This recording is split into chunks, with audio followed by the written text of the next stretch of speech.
প্রতি বছরের মতো এবারও মহান সুফি সাধক হযরত সৈয়দ শাহ জাকের আলী আল কাদেরী আল হাসানি আল হুসায়নি আল বাগদাদি পাকের 253তম বাৎসরিক উরস উৎসব পালিত হচ্ছে মঙ্গলবার দিবাগত রাতে পূর্ব বর্ধমান জেলার মঙ্গলকোটের কারিকর পাড়ায় অবস্থিত মাজার শরীফ এবং কাদেরিয়া মসজিদ ও খানকা শরীফে।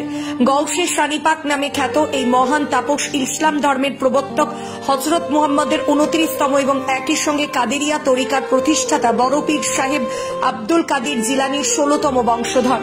আজ থেকে প্রায় 250 বছর আগে 1180 হিজরিতে অর্থাৎ ইংরেজি 1766 সালে তিনি তার পিতার সঙ্গে হিন্দুস্তানে তশরিফ আনেন।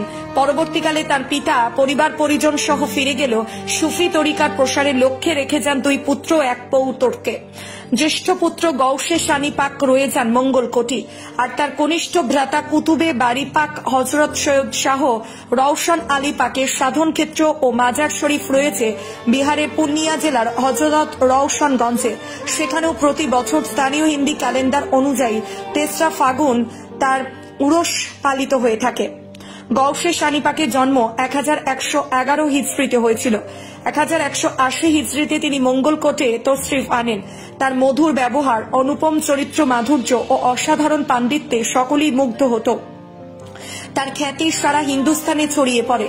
দূর দূরান্ত থেকে মানুষ তার দরবারে ছুটে আসতেন। 1192 হিজরি 5ই জিলহজ অর্থাৎ 1778 সালে তার বেশালে হক হয়েছিল। তারপর থেকে প্রতি বছর 5ই জিলহজ এই উরস পালিত হয়ে আসছে। হযরতের বর্তমান স্থলাভিষিক্ত উত্তরাধিকারী সিলসিলায় কাদেরিয়ার সাজ্জাদানশীন হুজুর পাক হযরত সৈয়দ শাহ ইয়াসুব আলী আল কাদেরী আল বাগদাদির পরিচালনায় উরস পালিত হচ্ছে।